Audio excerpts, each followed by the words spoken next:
don't care who you are. If you're a human being with two eyes and a heart, this game, this industry, makes you feel good. What industry? Sweat socks? No, show business.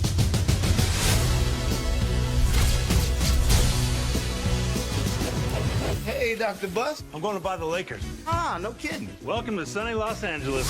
Great for tans. Tell them to win the championship one of these days. Shit for fans.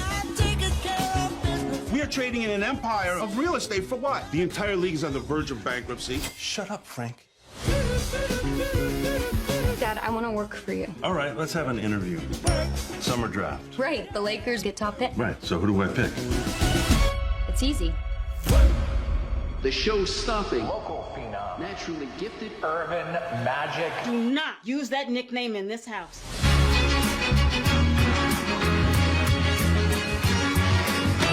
Mama, she say magic the devil's work. Devil can't hoop like me, though. Do they even have churches in Los Angeles? Los Angeles Lakers select Magic Johnson. Us together, Magic and Kareem. Oh, Kareem and Magic? Every team's got fans. We'll have celebrities. Our girls, they won't cheer. They'll dance. You think I'm gonna get out there? You think it's gonna change you? I want to build something special, a real dynasty. Far out, man. Leave the dynasties to me. Yo, what's up, Larry? Come on, Red. You afraid of competition? No, but you're no competitor. From here on out, we are playing to win.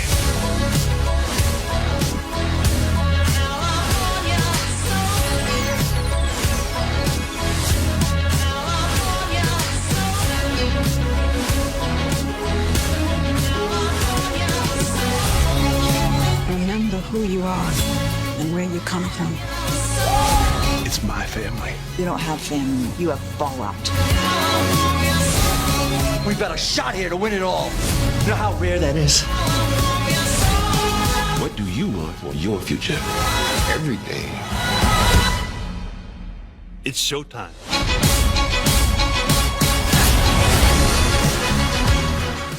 Hi, my name is Gil Robertson, president of the African American Film Critics Association. Today we have a real treat for you as we are talking to the creators and the cast of the hot new HBO Max series, Winning Time, The Rise of the Laker Dynasty. We're gonna kick things off by introducing you to our facilitator, Katia Woods in Philadelphia. We also have Nancy Green in Baltimore, AAFCA member Ray Cornelius in Atlanta, AAFCA member Reggie Pounder in Chicago, AAFCA member Ruben Regal in Miami, and I expect we'll have a few more members join us before this is all over. I'm gonna let you guys do what you do so well, and I'll see you on the other side. Hi guys, this is Reggie Pounder out of Chicago. I know it's blasphemy to have all this Laker stuff, but it is what it is. I fell into the whole Laker machine a long time ago. So here's my question: is that you guys present a lot of different characters in this, and this is for the cast. What do you think that this series is trying to say, unveil, uncover about your particular character? And I'd like to start with Tamara first. Oh, thank you. I think I don't want to make the generalization for like all Black women, but I think in terms of Cookie, I think you see, this series, you follow a woman who is trying to figure who she is out and staying steadfast in like her morals and her upbringing while trying to balance a relationship and a friendship with someone. So I think it's more than just this idea of Black love. I think you see someone who is really trying to battle her own insecurities, her own drive for herself, and being in love and being a friend to someone who is so much, so much of his own persona. So, But yeah, I think naturally, just with Magic, I think the story is saying like, how difficult it is to become an icon, and how does that look, and how do you do it again with somebody who you love, but you're not able to love them the way they need to be loved in the moment, you know? So it's about trying to figure that out while you're still growing, you know, and understanding how other people love you, like your mom, your dad, and fans, and what that means, and what this admiration that people see, and just how you dealing with all this stuff. I think for Magic, it's very much a story of like reaction and really just like he's building at the same time, but he's also being thrust into these different situations, and he's trying to figure it all out at the same time. So, yeah, that's where I think you meet Magic at season 1. Reggie, love Chicago, mate. Had a lot of my best years in Chicago when I first came here. I'll step it up. For Jerry, you know, it's a very particular point in Jerry's life, 79, where we pick it up. And what I loved that Max and Rodney wrote was, you know, to capture a lot of what is inside of Jerry as an athlete in transition, you know, and as a man who's recognized as having had great success, both publicly and for himself, but, you know, is still plagued by so much doubt and fear and turmoil and I guess regret in a way. It's starting to creep in. You know, you have children, so you start to measure your life in terms of years. And we find this man in crises in 79. And the thing that I love about that is that it seems to be recognizable for a lot of people, even, you know, in arts or in our business, even, you know, that you spend so much energy and your life and soul to achieve something after usually coming from not much, you know, and you know, and giving everything to win or lose, I guess. And then you find this space of like, I can breathe a little bit, but hang on, it's done things to me that you know, don't equate with where I've come from, which is a small country town, and, you know, the things I've left behind. So, you know, and then also that it's that period necessary in everybody in their life, you know, for the ship to come loose so that you can change, so that you can, you know, evolve in your life as we continually all go on. And that's where Jerry is. And it's evocative, I think, of a lot of athletes on the whole. I think, I mean, what everybody has said is great. I think where Kareem is at this point is he's won so much in his life. He's won in the high school level. He's won in the college level. You know, he's succeeded as a professional. And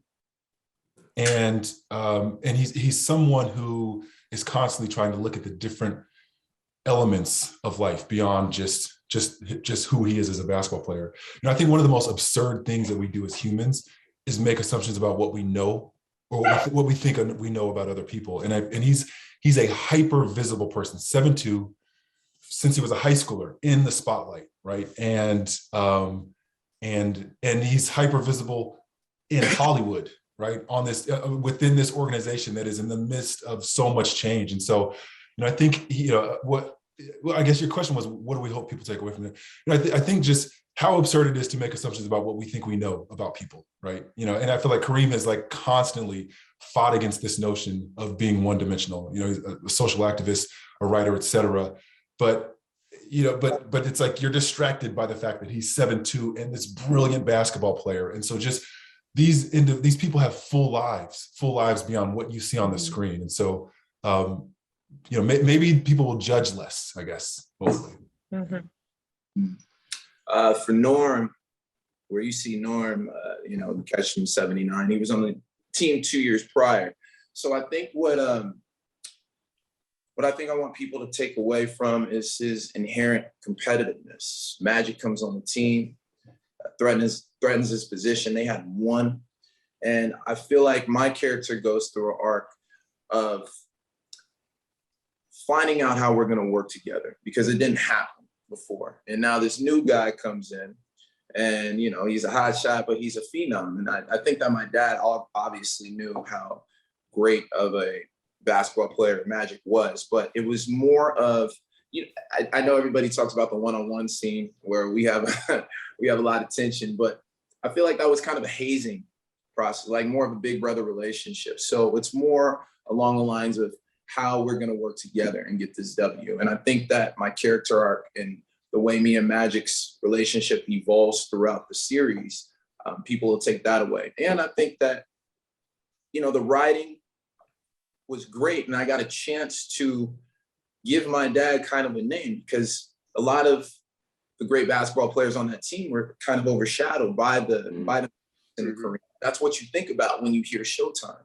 So for me, and what I want people to take away is that he was an integral part to the success of that Lakers era and that Lakers team, and that he was a dog on the floor. So I hope that came across. Get that W.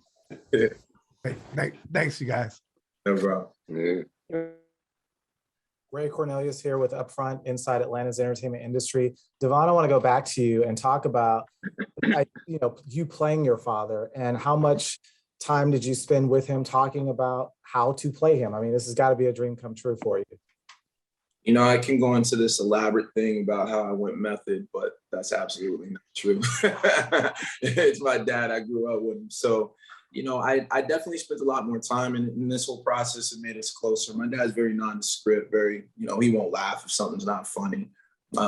He's just rooted in tough love. That's how he was brought up, and he came from humble beginnings. So the biggest challenge for me wasn't necessarily to get his cadence and his movements and his accent, his dialect down, because he's from Macon. So he kind of has like a little Southern twang in the way he speaks. It was more so the physical part. So I had to drop about 30 pounds. I was like 190, 185. So that regimen, like the working out and the basketball, I had to train every day with our fabulous trainer, Edon, and HBO was gracious enough to give us meal plans. So just getting into shape, because, you know, I like to eat. I'm thinking about ordering some food right now. So, you know, it's very tough to be disciplined in that way. But everybody pretty much hit their target weights. And I would say, yeah, the physical aspect of the whole thing was the biggest challenge for me and my character. Thank you. Can I just ask Devon one question about that, Ray? Yeah. I never found out, when did you tell your dad? Did you tell him before you auditioned, or did you tell him when you got the part, or was there I told him when I got the part. So he was like, you know, playing you. He was like, cool. It was just a fait accompli. At that point, it was like, Dad, I got the part. That's about as far as it went. So I was like, all right, man. There wasn't any way of like asking. No, not the person like brings out the pom-poms like, oh my God. He said more than me. He said more than me for sure than what he said. Oh yeah, he went out Rodney. He definitely called Rodney. He was like, man, don't make me look stupid out there. So there's some cuss words in between that. Oh yeah, okay. Yeah, I forgot about those. Hi, I'm Nancy Green with Film Critique. And one of the things that I wanted to know, even in your case, Devon, is with so many historical people in this, what kind of research did you do to get everything correct? Because there's a lot of like personal information and all of that. So I'm really curious about that. I was born, I wouldn't say privileged, but in a different situation than my father. So what I wanted to do, I went back to Macon, Georgia to see, you know, the roots and where he was from. And let me tell you, you would never want to live where my dad was from. Projects, pretty much. 1-bedroom spot, lived in there with like 4 people.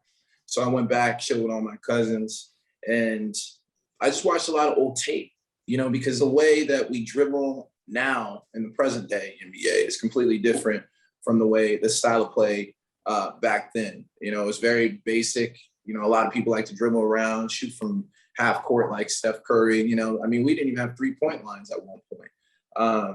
So I watched a lot of tape, and I had him take me on the court, and you know, I just practiced with him and tried to get his jump shot down. I wanted to get my stamina where he is and hit the target weight, which was a big thing for me because I wanted to look like Norm 2.0. I wanted to reinvent him. You know what I mean? So I would just say there was a lot of secret recordings that were going on. You know, when I was talking to my dad, I would just put my phone and I was just, you know, listen to what he had to say. He didn't know, but now he does. Is that illegal? In the state of California. I ain't gonna say that. I'm just playing basketball with him and just learning a little bit more about his family that I didn't, I would say, and then just going back to Macon and then going to Pittsburgh. I actually haven't been to Duquesne when he went to school, but I went to Pittsburgh. Just wanted just to feel and see the town, get the, you know, the environment, see where my pops actually came from. Because I'm born and raised in LA, so it's completely different over there. Quincy, I'm especially curious about you because Magic Johnson, like. Yeah. The question was like, what? I'm sorry. Could you repeat it for me, please? What kind of research did you do to get into your roles and to make everything kind of come together? Right. So, first thing I did, read the book Showtime, and then from there, it was you know, reading his autobiography. He has another book, 32 Magic Ways to Do Business. I can't remember the name of it, but it's about, you know, his business practices. And I would just like really try and read the books that he left behind, and not only read them, you know, for what he's saying, but also try and understand the thought process into making the book, and like try and read, you know, the subtext, because that's what we do as actors. We try and perform the subtext. So it's same with somebody who's written a book. You want to try and figure out like not only the words that they're saying, but what they're not saying. And that along with, like, you know, the documentaries and like him and Bird, Courtship with Rivals, I think, and just again Cookie's book, you know, and doing what I can to make sure I'm speaking to that part of his life too, his love life. And again, I think just really getting my hands on anything I could find that had to do with Magic Johnson, you know, even to today's stuff where he's still in the news like every day, you know, every other day. And like really just, again, just watching him and being a student of Irving Magic Johnson Jr., you know? So yeah, a lot of that.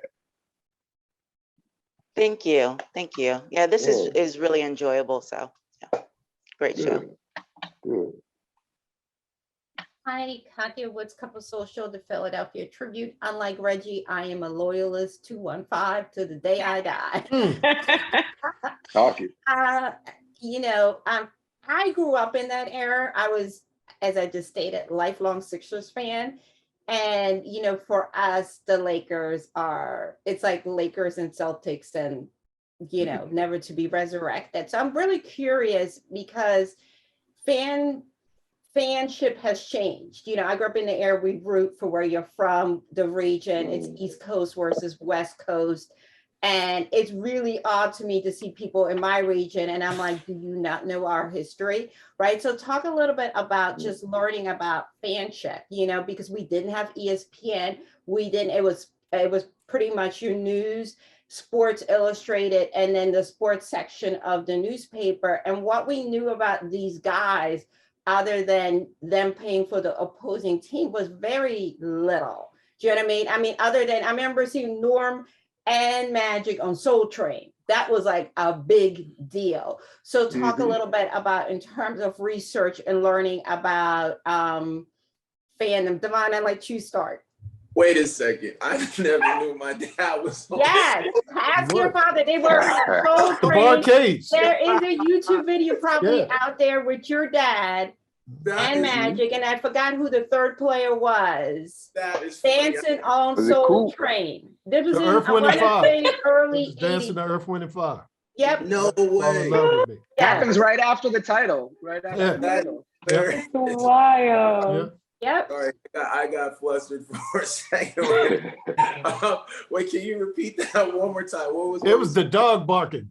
Yeah, that was what messed it up. I wanted to ask you about fandom, just learning, like, because again, it was such a regional thing.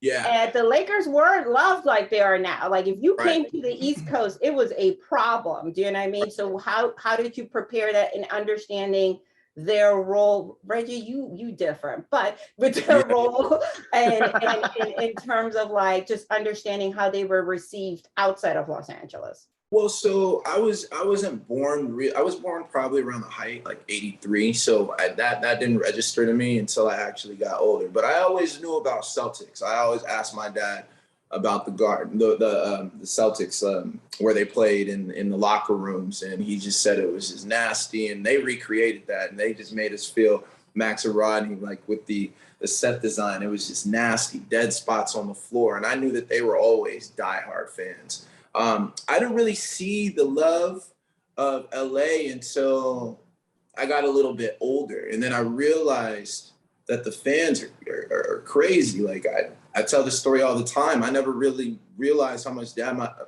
love my dad had until we were walking out in public, or we would go through the Forum, or we'd go through the Staples Center, and people would be like, Storm and Norman, Storm and Norman. I didn't even know his nickname until I was probably in my teens. I was like, Storm and Norman, what is that? Like, what?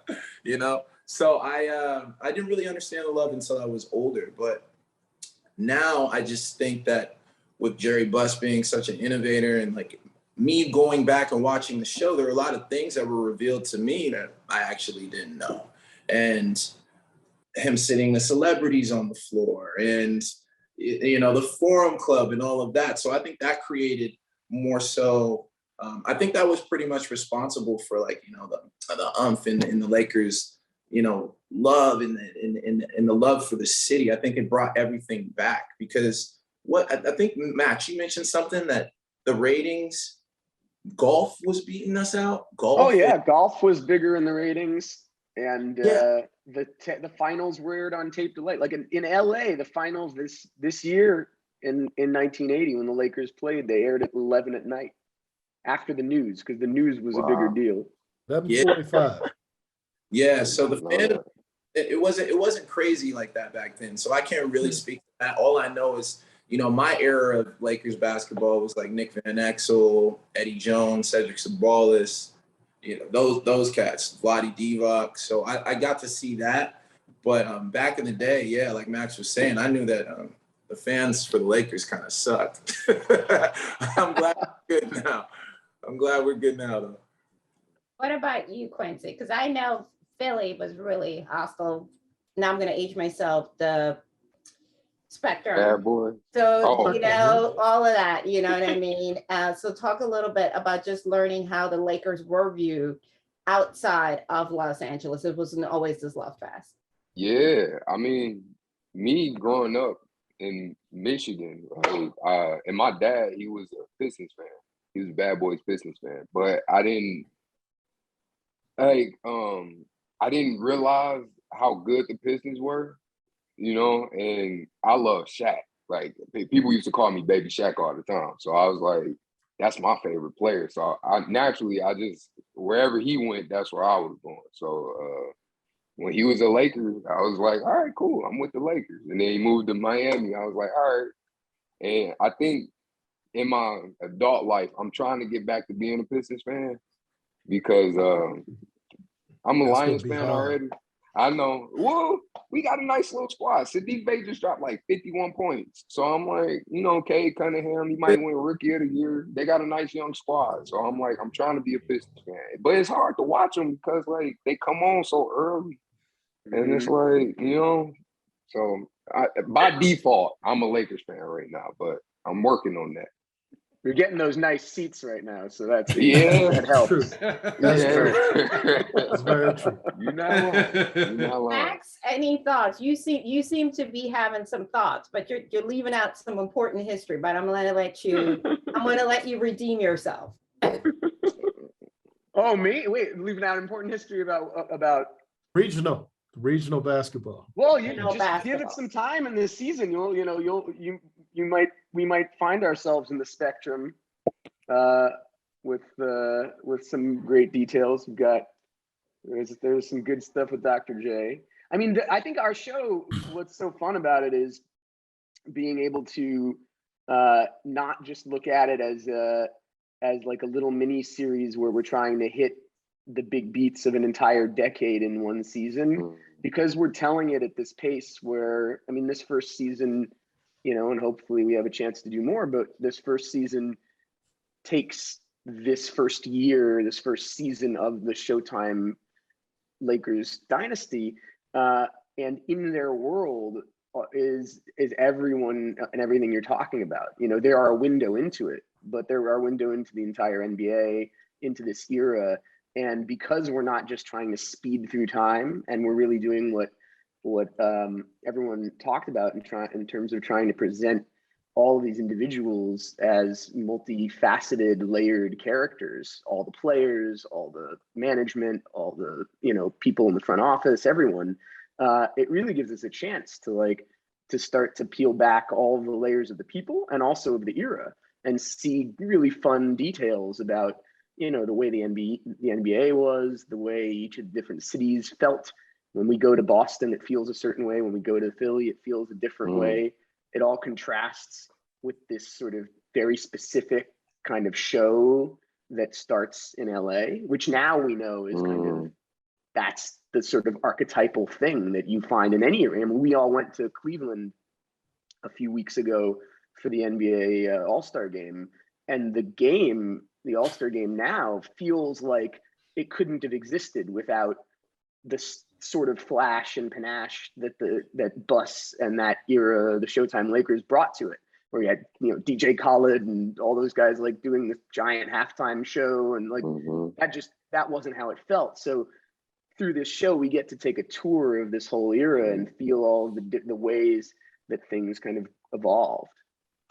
Hi guys, my name is Ruben Peralta from Miami. I'm a dying basketball fan. Like now, I just follow LeBron wherever he goes, of course, and now he's in the Lakers. But sorry, I have you have two to root for questions. the Lakers this year. I know it sucks. But back in the 90s, I was a Chicago Bulls fan, but I can't deny it because Magic Johnson was one of my favorite players of all time. So I have two questions really quick for the cast. How do you think, guys, the game changed from that time, the Lakers, to now?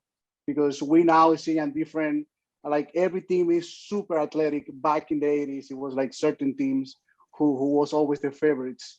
But I'm focusing as a business, the game, because I know this Showtime, like Max was saying, it's a different from the 70s. Now that we see all these superstars at the beginning of the 80s.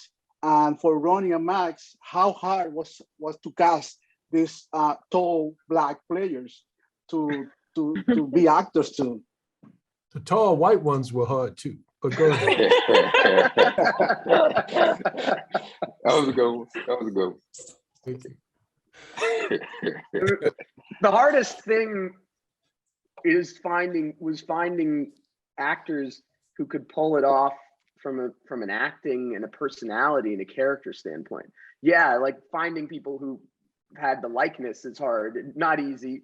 You know, finding people, someone like Solomon who's got his height, but it wasn't about that. We had plenty of people we saw who were plenty tall and could pass for Kareem Abdul-Jabbar if you put him in the right makeup and squinted. It wasn't about that, and neither was it that way for Quincy nor for Devon. It's about the personality, and in the case of Magic and Kareem, they have such specific personalities that are so well known and not really even common, because Magic is, his personality, he's got such magnetic charisma, more charisma than most movie stars have. We're working on that with Quincy to get him exactly. A little more charisma. Well, we're trying to give him charisma, but basically he's jokes, but he's serious. He's very serious. Like, you can't act that, and it's like, and then to have that, and then to be able to act, which Quincy can. He's a beautiful actor, but in addition, you can have a great actor who can't bring that charisma. So there are these boxes we needed to somehow check. And in the case of Kareem, there's a gravitas, like a weight to him intellectually, culturally, in terms of what he's interested in, represents, has spent his life devoted to, that doesn't grow on trees. Like, not everyone is that sort of serious a thinker or just a sort of like a member of society who's so multifaceted as Kareem is. You can't act that really either. Like, if you don't have a sort of seriousness and a weight about you, I don't think you can say the lines believably, and that's something that we got extremely fortunate in finding Quincy and Solomon. And I think in Quincy's case too, coming from Michigan and being an athlete as well, being able to interpret the character beyond just acting, but also onto the basketball court as well, and understanding physicality in that way. That was fortunate in that way as well. For the cast, what do you guys think that the game has changed since the beginning of the 80s? As a perspective of the players that you were portraying on screen. Say it from the perspective of the person that Yeah, you was a playing. Magic Johnson. Magic Johnson back in the 80s, he was a naive or portrayed as a naive player, but now he's a businessman. So the game changed somehow at some point. And I think these Lakers has something important to show to the world, like, okay, this can be also a huge business. So from your perspective as a portraying Magic Johnson, how do you think it was these Lakers added to the league as a business perspective? Right.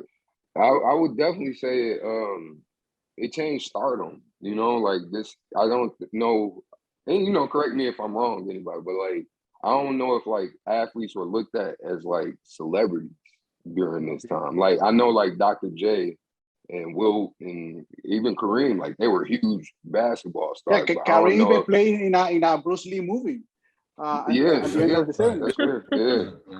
But was it that brought him this like superstardom, like being in the movie, or was it because he was really good at basketball? And I think for Magic and Bird, like they were able to become like rock stars because they were good at basketball, not because they were in movies or like they were doing other things. It was like, no, the basketball is what brought the eyes and the viewers. So I think that translated for us to have a Michael Jordan and a LeBron, and to be on this global scale. And even looking at like the teams that win the championships, I think it very much became like they started like, not started, but like they aided in being like these teams that were taking over the league. Like it was like the Lakers and then the Celtics and the Pistons, then and then it went a little dead for a little bit, like I think what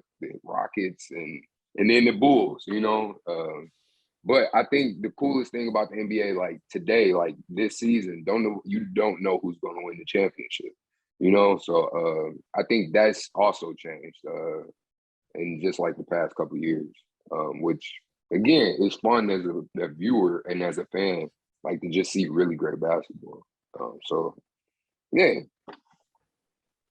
I'll add to that. I think if it is the case that, fandom has changed in a way where people are less loyal to like regions and more loyal to players, I to the point that was made earlier, I think, this is kind of the start of that, right? Where you're, I think in the past, it's like the idea that the owner is the businessman and the basketball players are just like basketball players, but no, they're business people. Well, they're in the business of basketball. And so, you look at someone like LeBron James, who like was so unfairly hated because of him, showing agency and taking his brand to different organizations. I mean, I feel like I hope we'll look back on just how he was treated and with regret. I hope. I mean, I don't know, but I mean, the question earlier about just like how how it was regional, how that has changed as well. I feel like I've always been fascinated by that because I feel like at one point it kind of, the owner essentially represents the organization, right? So you're really being a fan of that owner. Like those are the ones that are really paying off from like the regional love or whatever.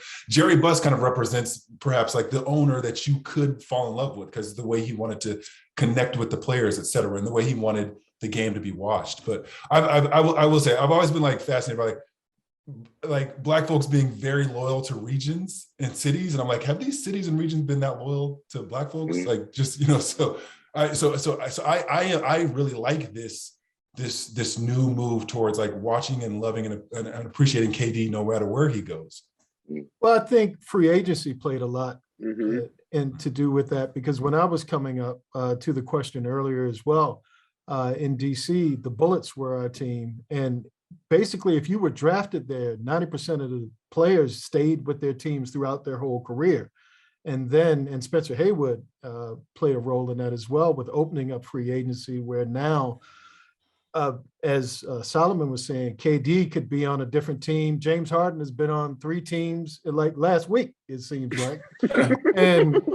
and so it changes to where you start to follow players and they become their own entity as much as you do the team itself. But there was a lot of outreach. I remember the Bullets would come to our schools and they were part of the community in a way, and they would give out tickets, and you felt like there was more of a personal relationship to the team in your area, in the area that you lived in, than now. It seems more like a business, to where you go and you see a team play, but it could be a completely different team. If the Lakers are the same team, I'm sorry, Reggie, next year, you're gonna have to get rid of some of that stuff. I'm not gonna have to get rid of any of this. I'm just saying, you don't have to, but if you want to be a happy person and live long, you know, and Black people and longevity issues, I wouldn't be a Laker fan. Can we just let Rhonda answer her question? You want to take that heat off? Okay. Well, just magic is the greatest ever. So, but I want to talk to the young woman who plays Cookie. How did you get into Cookie, or and distinguish between Cookie and Erlitha? So I'm very curious. I definitely used her memoir, Believing in Magic, as a great resource. And I think I was just really fascinated at the fact that when we see Cookie, or how we've always, known her is this partner to Magic, is this, the better half to Magic, but we never really heard her voice, or we never kind of saw her take her space. I mean, she did have her own like fashion label brand, and she has a lot of philanthropic, things on the side, but we never got to see her voice kind of grounded and solidified in who she was, or where her upbringing was from. So reading her book was really important to me, getting interviews, just watching her and allowing all of that to inspire me in order to say, okay, how do I walk confidently as this person? How do I not exude her as this stereotype that we've always known her to be, this shy, basketball wife, but that she is from a particular family. You know what I mean? She started from the South. Her family is very much from the South and migrated up to, the Motor City, Detroit. And like, what does that mean as a Black woman? What does that mean as a young Black woman to do that? It's not just, and then going to MSU in a program that didn't have a lot of Black people there, into an industry that didn't have a lot of Black women, to say fashion marketing, what does all that mean? And how does she move through that? How does she navigate through that? So it was more than just saying, oh, okay, I need to be Magic's girlfriend and I need to put him in his place. It's like, no, this woman has a whole life and breadth and story behind her. And in order to tell that properly with, the amazing script and the words that she lives in the script, how do I make it deeper? How do I make it more grounded? So, I mean, she has enough out there to inspire the masses. So, it was not that it was easy, but it was just so much juice, so much gold there that I didn't have to like really bother that much. How did you strike the balance of portraying her as like this strong woman, but also like with, Magic's savagery? That's the Twitter term. I think that's it. As an actor, I think a little bit of it is like fighting against what is the stereotype, it's hard to sit here and say that, I don't want to make her, I do want to make her strong. I want to make her strong in all facets. But at the same time, being strong doesn't mean necessarily, what does strong mean? Strong could be vulnerable. Strong could be just as soft. Strong can mean anything. And I think being present and kind of like letting Quincy or Magic say his words, and what does that mean again as a woman? What were the, I don't want to say trigger words, but what allowed her to let those defenses down and still be vulnerable and still let another person in? And I think in those scenes, what does it mean to say yes? Because I think there's this stereotype of Black women where it's like, no, in order for me to be strong, I need to say no, I need to stay grounded in my boundaries. But like, what does it mean to also say yes to something? And is that a mistake or is that not a mistake? And how does this woman now go through those problems or solve that problem of saying yes or saying no? And I think in those moments, even though I want it to be strong, it's like, okay, maybe this is where I might say yes to him. Is it the best choice? Probably not. Tamara wouldn't make that. But I think Cookie in that moment to help serve the story is, sometimes it's okay to not put on the strong persona. Yeah. And to be fair, he wouldn't let her go. So he kept coming back. Needed that cookie. So this question is for Rodney and Max. I'll say you got two Chicago people saying that Magic is one of the best players ever, because that's what Rhonda just said, and he's definitely my favorite player. My question though is more a serious one about race. You guys really tackled this whole issue about race, and I was there during that time. There was this really big problem or a big issue with Larry Bird versus Magic Johnson, starting all the way back to the college days, and felt that Larry Bird was being held as that white savior. You guys tackled that and hit it head on, and I mean actually come at it at a whole lot of different angles. Talk about both of you, please, about how and why you wanted to make sure that was included in this story. Want me to go first, Max? Sure. All right. So I've been writing about race for a long time and Black people. And invariably, I've always run up against, whether it was an executive or showrunner or someone, I had to sort of balance what I knew to be true to someone else's understanding. And it has always been an issue, and the work sometimes was trying to build a bridge between what they understood and what I knew. And I can say this experience has probably been, well, definitely been the most honest. We've been able to talk about race in an open way.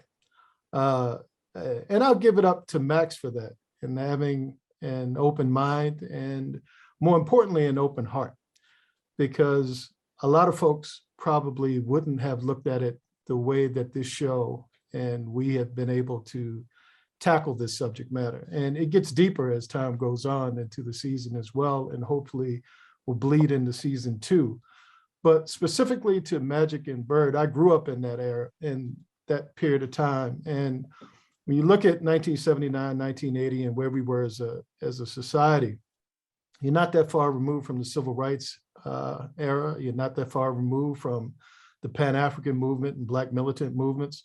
And you still had a really highly charged sensibility in America. You look at the stuff that was going on in Boston with the bus boycotts and riots and busing kids to school and all of that stuff, and juxtaposed to LA, which seemingly had a different sensibility, although it has its own issues as well.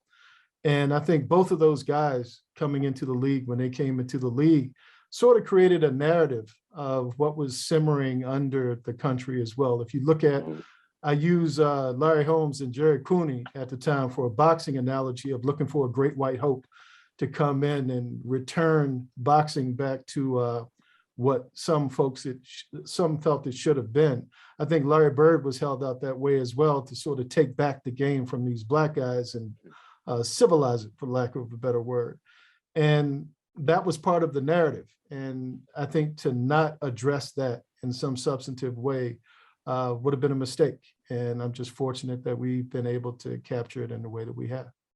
Yeah, I mean, I think, I remember our conversations from an early day, and, both about the Bird stuff and some of the sort of overt, like overt racism and just that theme, but also just, as Rodney and I started talking about it, and as I was listening to what his insights into the story as a whole were, it was clear that there was a way of telling this story that might be like kind of a conventional way, where you focus on the basketball and you focus on the players playing basketball and the management putting basketball on the floor, and maybe you know a little bit about, you know, the players insofar as they are basketball players. Then there's another version of the story where you really use this as a lens onto a cross section of America in this moment, and you try to use this story of a dynasty, which is what it is. You know, we in America don't have royal families, we have celebrities, and this is like one of the great American dynasty epics, and using that lens to view that moment, this transformative moment in America, and a very, very diverse swath of Americans, all of whom are driven in a similar way to achieve. They've all become these iconic figures, every one of them, but they're all coming from very different backgrounds, and they really are a fascinating cross section, class, race, gender of America in that moment.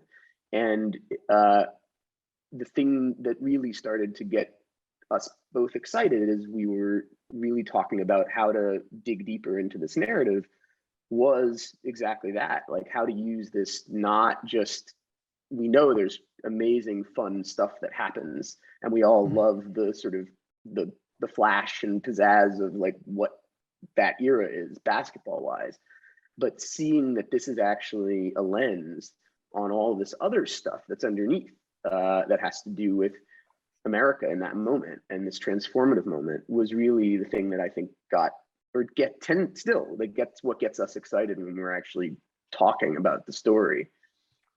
And there's also just one quick thing too, you know, Black characters in a diverse story have a dual walk. They have to move the plot ahead, but they also have to carry culture as well. A lot of shows that you see that have Black faces, but they aren't necessarily doing Black things. And when I say Black things, I mean speaking to culture. There's a very specific way, certainly in this era of 1979 and 1980, in the way things were done. And so it adds a dual responsibility in how you go about telling story. And with basketball being primarily a Black game, certainly now, I know Dr. Naismith wasn't, but the way these characters are telling the story is sort of begs a responsibility to also get African-American culture as part of the narrative as well, beyond just the game itself, because I've seen a lot of movies and TV shows where the Black people were the verb of the game. They just played the game, but the story itself was about the coach or the owner or whatever. They carried the narrative and the players were just one-dimensional. And I think here, work really, really hard to add another dimension to each of their lives and each of their personalities. So it speaks to something larger than just a game of basketball. And it really does. I really appreciate that, both of you guys. Thank you so much.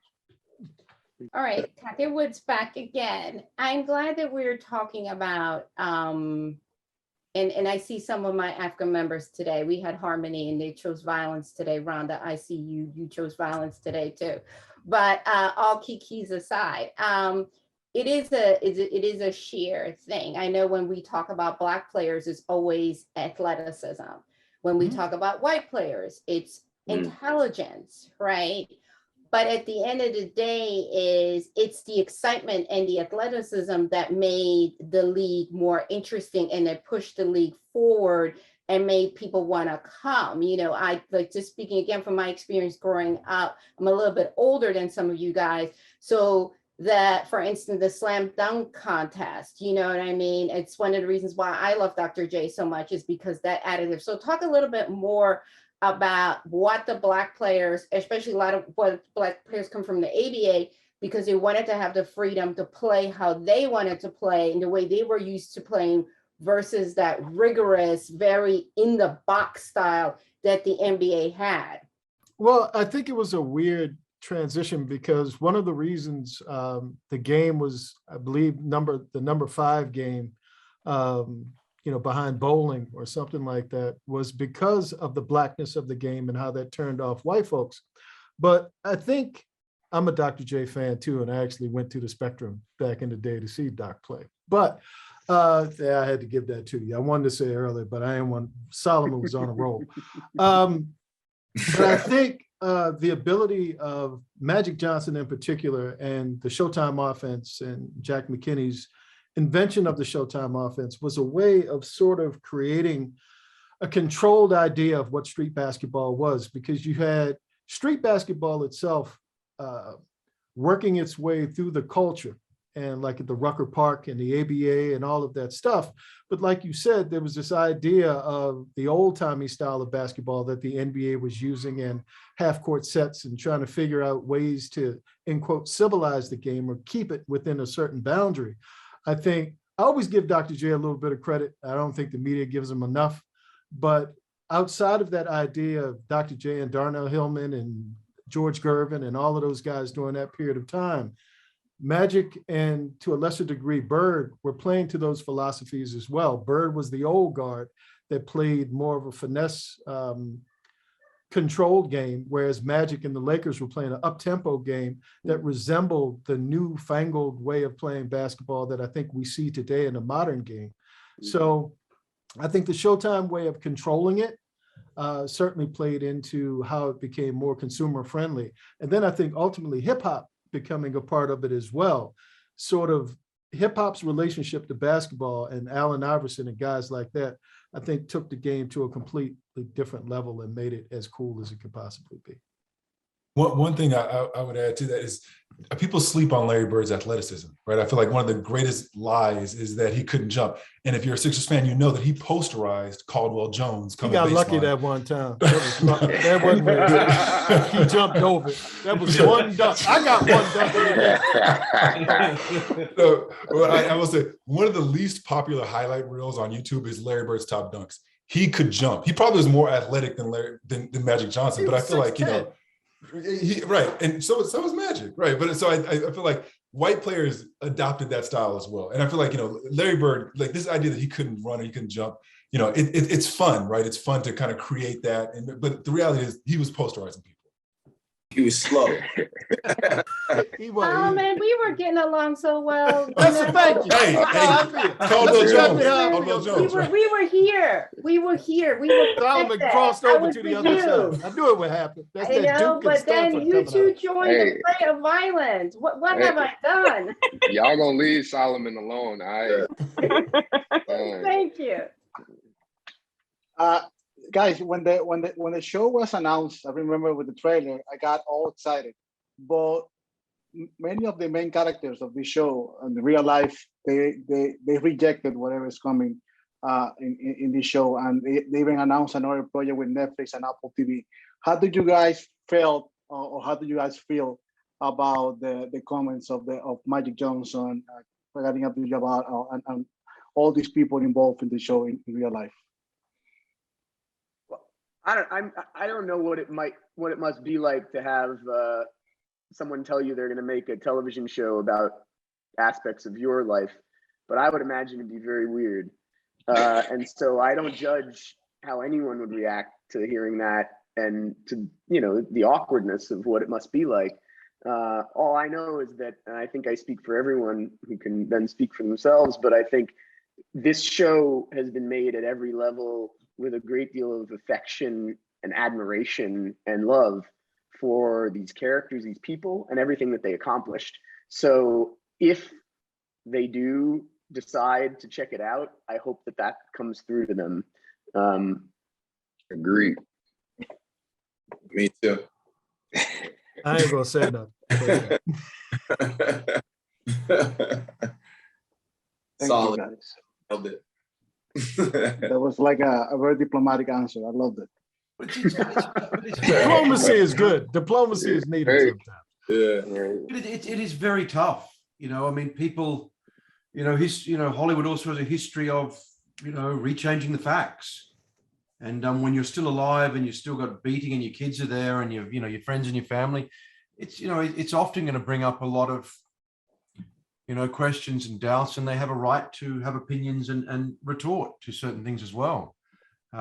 Because, you can't squeeze everything into 1 hour of TV. And so, it's part and parcel of it. And, and also as we go back and we look at history, we're looking through it with a modern lens, and I think, I think what Max and Rodney have talked about and the diligence they put into it. Yeah, it's a fine line they've walked. And it takes a lot of intelligence and a lot of love and a lot of work to walk it. Because a lot of other Hollywood productions just haven't. I've found, and you just go, really, that's what happened? Come on. Yeah. Wow, what an amazing interview. Thank you guys so much. And Tamara, for a thoughtful conversation about this amazing series.